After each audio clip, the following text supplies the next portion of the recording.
Linny was not in the tunnel at that moment, which gave our criminal ample time. The sound we heard may have come from a clash between the missing Halsey and the criminal. The deceased's name is Cowell, Linny's assistant. He would have been able to tamper with the equipment.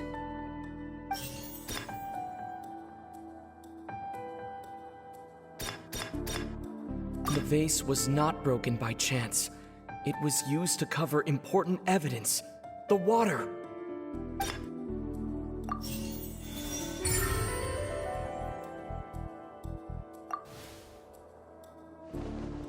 Oh, Paimon gets it! It all comes together if Halsey disappeared instead of being kidnapped. Lynette escaped from the water tank, vanishing gradually and leaving only clothes behind. If there's a similar method where a person could be transformed into water... Just a moment, please. I do hope you know how preposterous you sound at the moment. How could a person ever be transformed into water? This is reality we're talking about here, not some magic trick. Must we really? I should think that of anyone. Your friend Linny already knows this truth very well. Magic tricks are ultimately just illusions and misdirection. But Halsey's disappearance is very real. We're talking about two completely different things. Even so, I trust the Traveler's judgment. The truth must be out there somewhere. Perhaps some new line of reasoning may open if we try to gather all the focal points that don't make sense. Since Cal was the deceased, we haven't placed much attention on him. But given that we aren't making much progress with the case, it wouldn't hurt to have a look at his belongings, would it?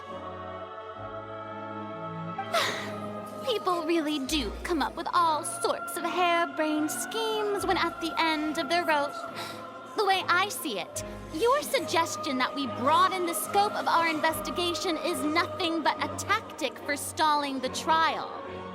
Nevertheless, I believe that this is a reasonable request on the part of an attorney. Since the trial does indeed appear to be at an impasse, I believe that additional evidence may help us make more progress. Guards, please step into the lounge and examine the personal effects of the deceased, Cowell.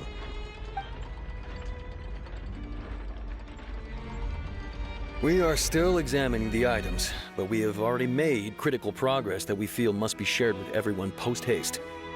We discovered several test tubes of fluid within Cowell's baggage, each labeled separately. The notebook in his backpack claims that these fluids are... water from the Primordial Sea. The Primordial Sea. The note's contents also indicate that Cowell belonged to an organization that sells illegal drugs and that he had an accomplice. The notebook has many entries concerning safe usage of these fluids, in which the keyword dissolve appears many times. One of these tubes was labeled Opera Epiclese, along with yesterday's date. It is empty. The notes also state that these dissolution properties work exclusively on people from Fontaine.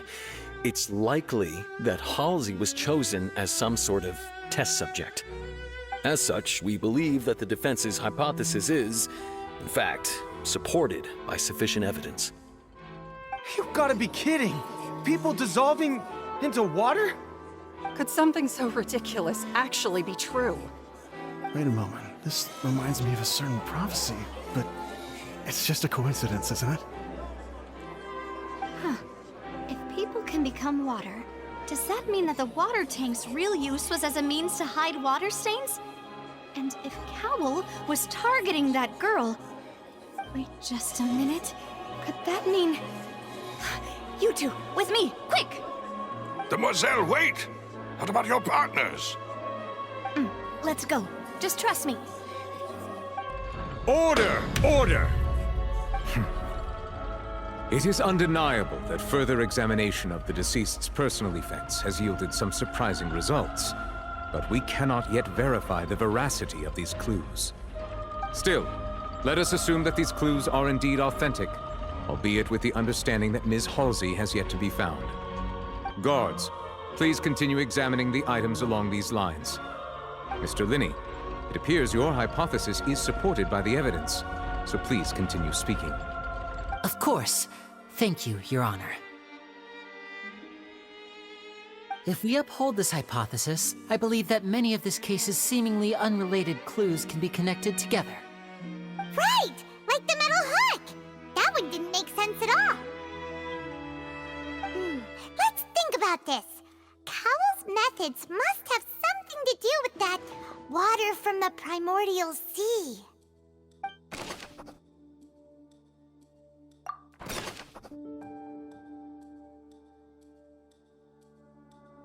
The rope that held the water tank up was lit by the fireworks and snapped.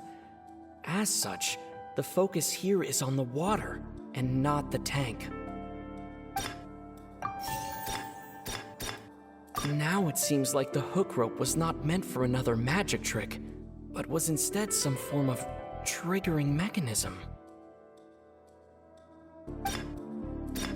The water from the primordial sea should already have been prepped before Halsey entered the magic box. Lynette was in the magic box on stage the entire time. Did she have something to do with this? I remember there was something else within the inner layer of that box. Now it seems like the hook rope was not meant for another magic trick, but was instead some form of triggering mechanism.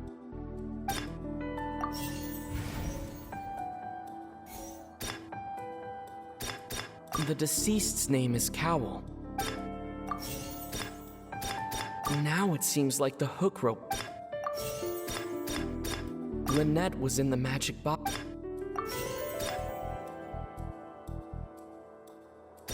The water from the primordial...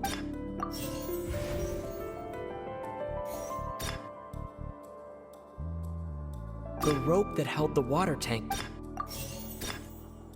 Lynette was in the magic box on... I remember there was something...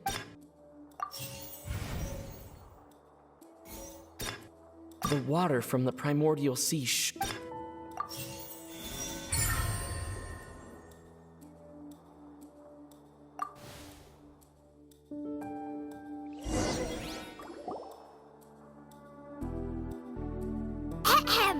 It's Ace Detective Paimon's time to shine again! In the original plan, Cowell would tamper with the water tank rope and the number selector securing his target. When the magic box containing Halsey was lowered, the metal hook would retract gradually and pierce the balloon at the top of the box. When the balloon attached to the box popped, the water from the primordial seed inside it would pour down and dissolve Halsey. Afterward, Cowell would enter the tunnel and break the flower vase to conceal the water inside the tunnel, with the remaining evidence being covered up by the water tank on stage. But he encountered something unexpected in the tunnel and wound up being fatally hit by the same water tank he meant to use to cover his tracks. Huh. That does make sense. That actually links together a lot of the more confusing pieces of evidence.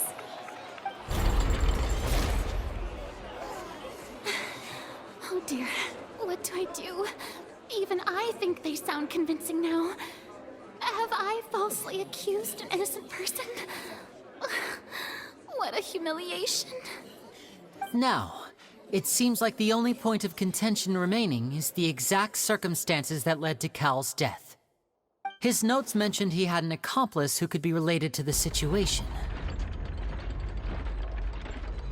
On that note, the guards have just contacted me indicating that they uncovered new evidence.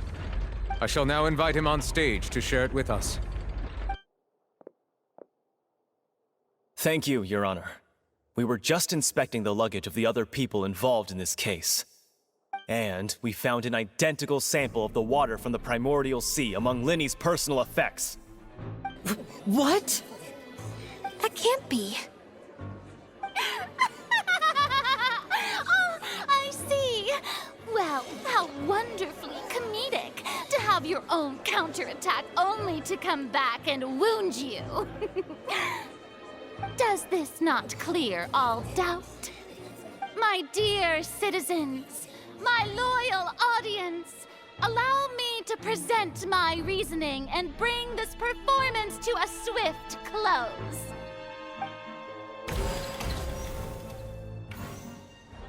Linny did not need to take part in the dissolution of the young woman at all. Indeed, he did leave the scene via the vent. Having made modifications to the props beforehand, his accomplice Cowl then caused Halsey to vanish using the water from the primordial sea. But upon his return, in cruel avarice, Linny desired sole credit and prepared to do away with his partner in crime. Ultimately, he knocked Cowl out, and the tool meant to cover the crime up also became a murder weapon. Now, as much as I regret having come to such a viciously straightforward conclusion, it does seem that the famed Fatui is quite the cold-blooded and ruthless organization. Am I right, Mr. Linny? We've used up all the evidence we collected. There's no way for us to make a rebuttal here. Is this the end of the road?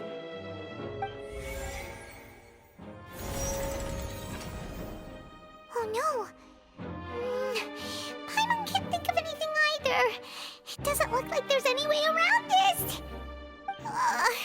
Seems using the water as new evidence was too good a move. Oh, why did this have to happen now? I think we've all seen enough now, and we have ample witnesses to my flawless reasoning. I believe this is indeed the finale. Now then, my good, noble Chief Justice, should we not, in your view, move... Excuse me, everyone, but I must interject. Miss, I must ask you not to shout and to respect the ongoing legal proceedings. Oh, come on. Don't be hasty. I have a good reason for interrupting, you know. Now, would anyone here like to take a little break from all this debate and see a little magic? I'll show you an amazing trick. One that can bring a young woman who has disappeared back in the flesh, right before your very eyes. Please, do the honors, Mr. Linny, if you would be so kind. What in the world is she saying? No offense, miss, but miracles like that are beyond my scope as a magician.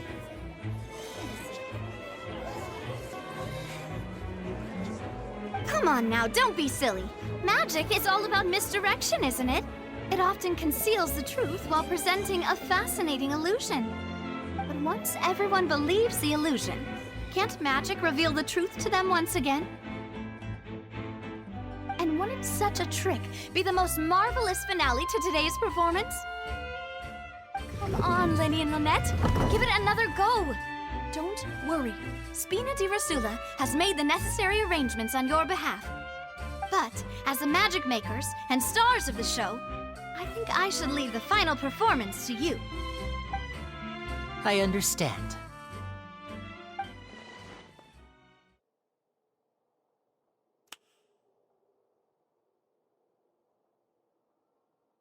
And voila!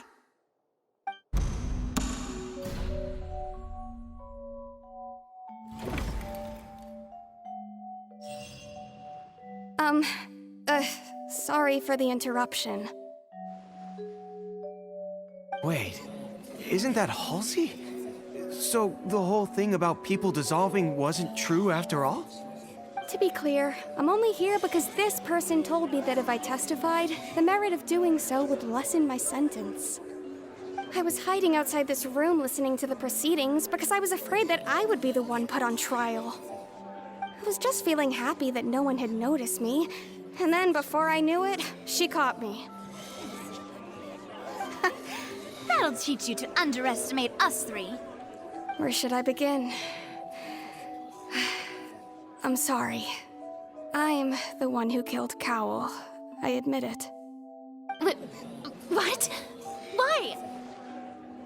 Firstly, my name isn't Halsey. It's Lillian, and I'm originally from Mondstadt.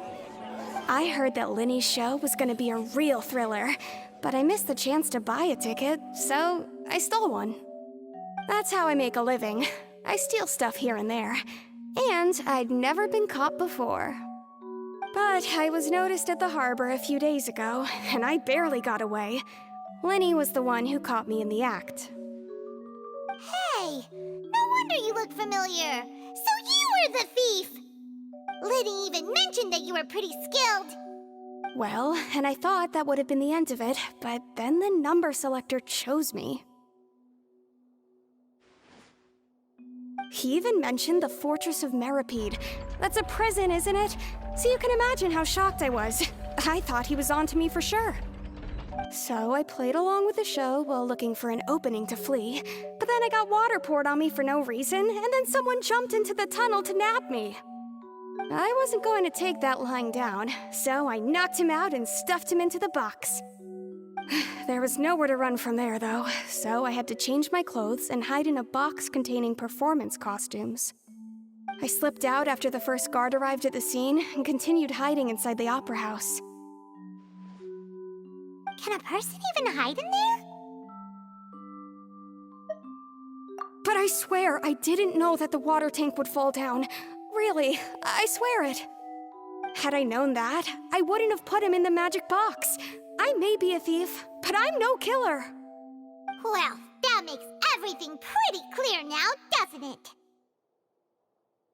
This time, we need to tell the entire story from Lily-Ann's perspective.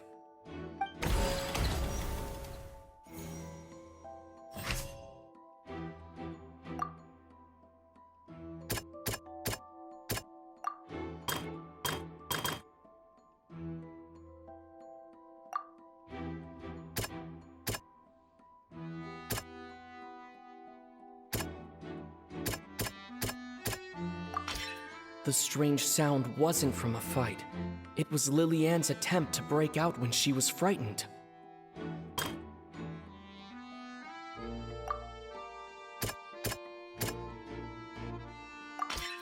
The flower vase was not broken to cover anything up, but it was smashed during the struggle between Lily-Ann and Cowl.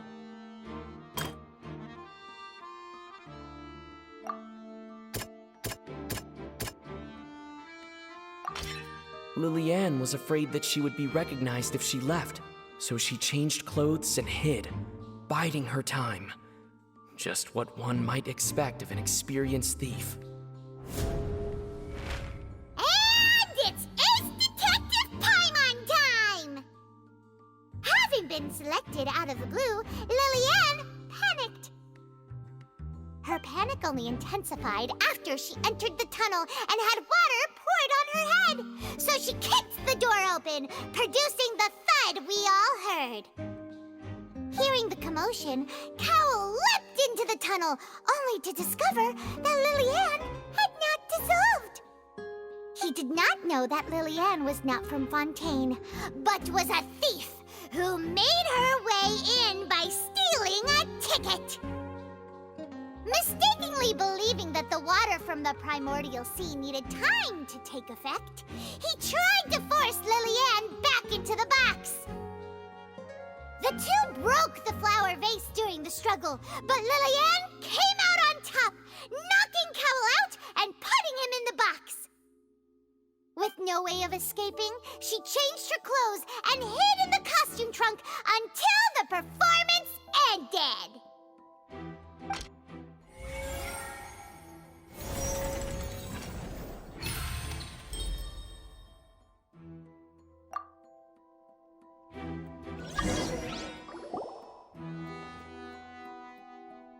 She knew that she would have to go through guard inspection if she tried to leave afterward. So, she has been trapped in the opera house these last 2 days. She had already become desperately hungry by the time we were chatting over macarons. So, she swiped 2 of them right under our noses. Talk about a sneaky thief.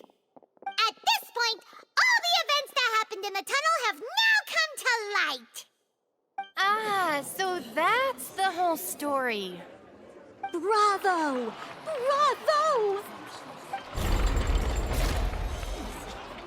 Now then, Lady Farina, do you wish to speak against the defense's statements? Please answer the question, Lady Farina.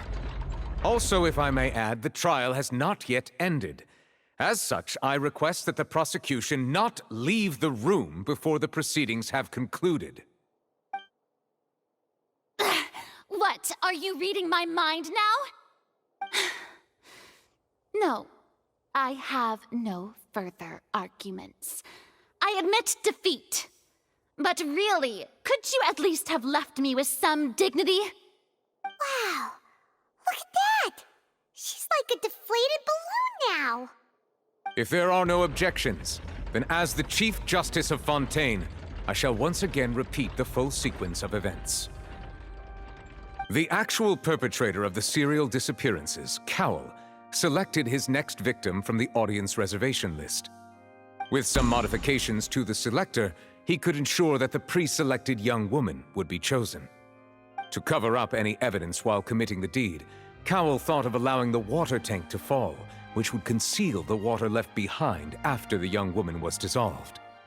He also tampered with the rope suspending the water tank, using the fireworks at the end of the performance to cause the tank to drop and hide the watermarks. He poured the water from the primordial sea into a balloon during the preparation of the magic box and stuck it to the box's lid. Finally, he passed the prepared hook on a rope through the gap in the magic box's door when bringing the young woman to said box. When the magic trick officially began, the box containing the woman was lowered into the tunnel, tightening the hook rope and bursting the balloon containing the water. If all had gone to plan, the young woman would be dissolved at this time. However, Liliane was not from Fontaine and thus fled the box with a loud noise. Realizing that there was trouble, Cowell entered the tunnel and met Liliane. Thinking that the waters had not yet taken effect, he decided to proceed. However, his opponent was more capable than he thought, and he was overcome, knocked unconscious, and placed into the magic box, and thus became his own final victim.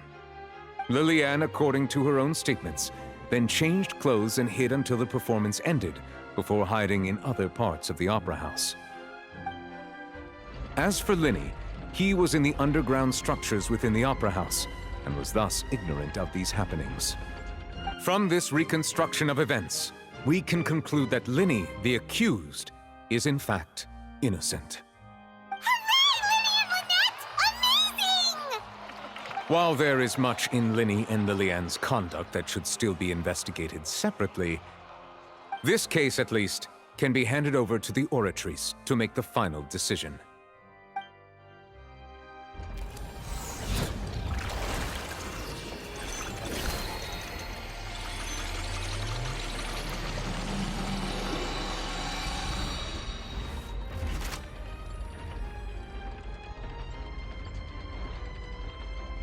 As such, Linny and Lynette are officially declared not guilty. Victory for Ace Detective Paimon! Great work, partners. Thank you all. Thank you so much. Next, I think we deserve an explanation, Guard Vaughn. How did you find the water from the primordial sea in Linny's baggage? Right! Your discovery caused me to make a serious mistake, you know. Or was that not a discovery, but false evidence that you dare to bring before this court? I suspect that the accomplice mentioned in Cowell's notes was not Linny, but you, yes?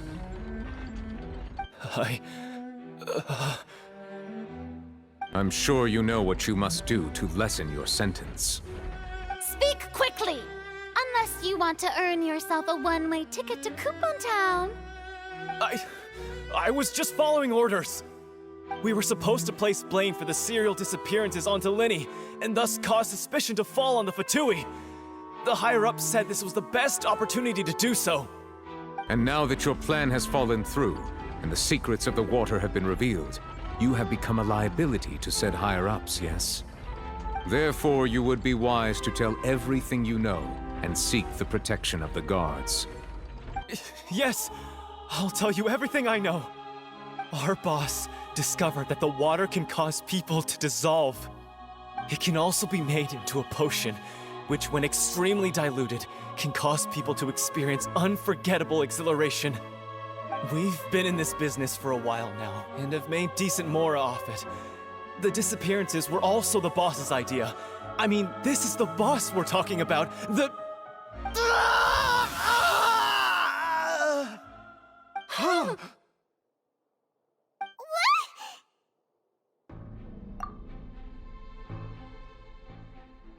And now he can no longer talk. Such ruthlessness. I shouldn't have expected any less of them. An outrageous act. All present, please submit to inspection immediately.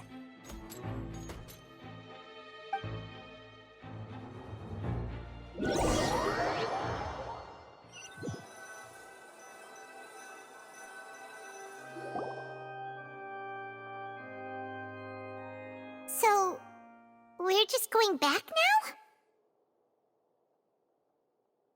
That's true, but... Traveler, Paimon! Please wait. Lenny...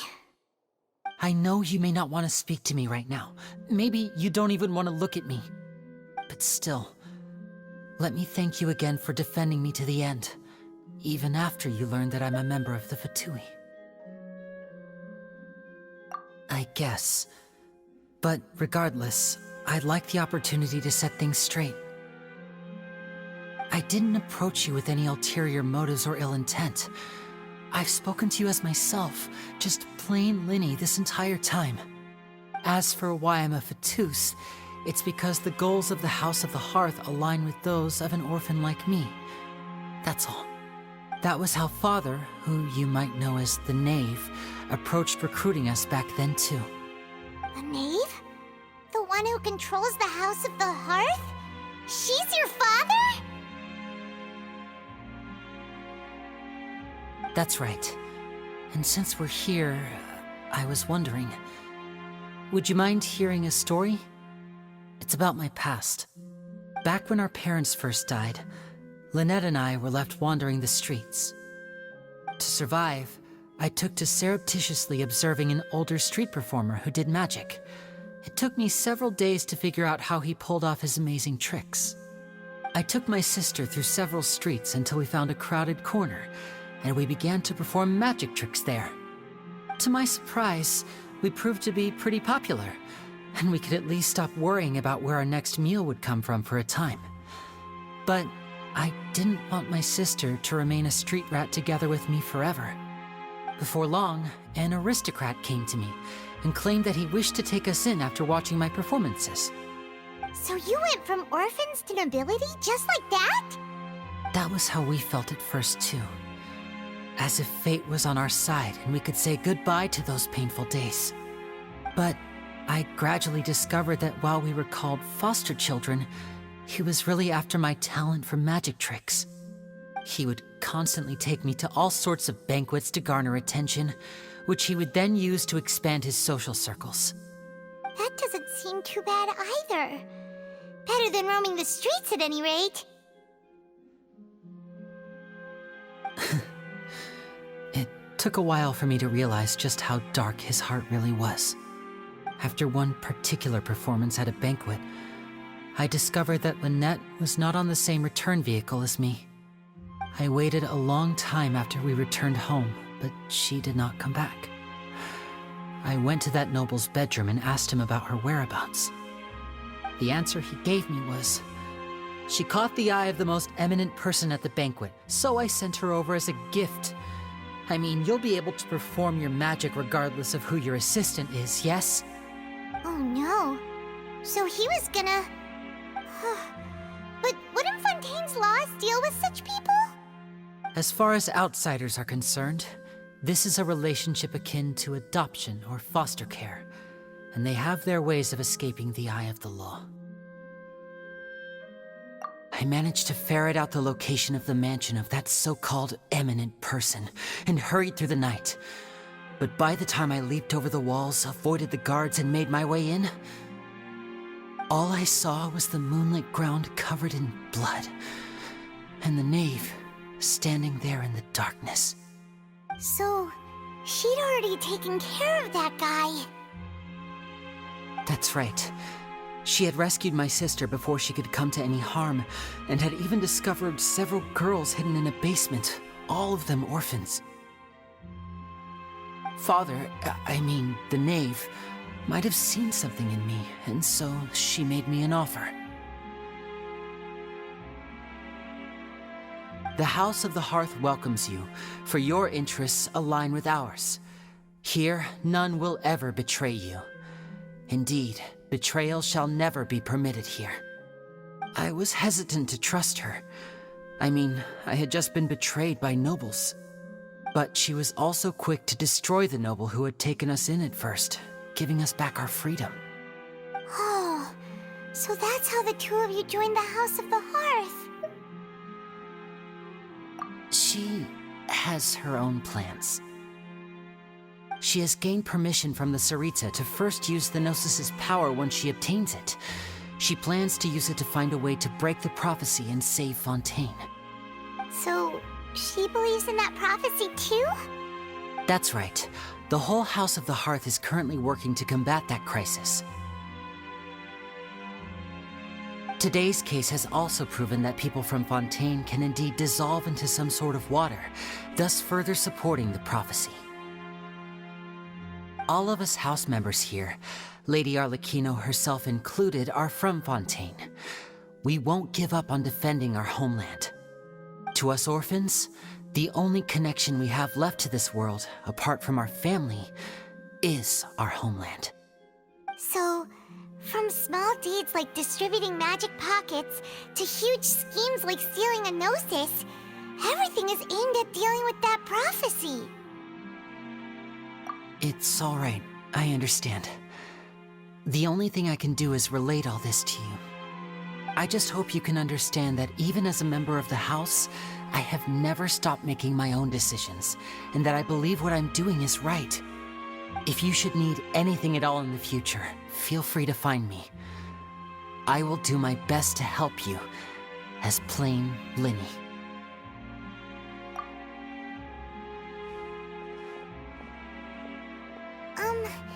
Bye, Linny!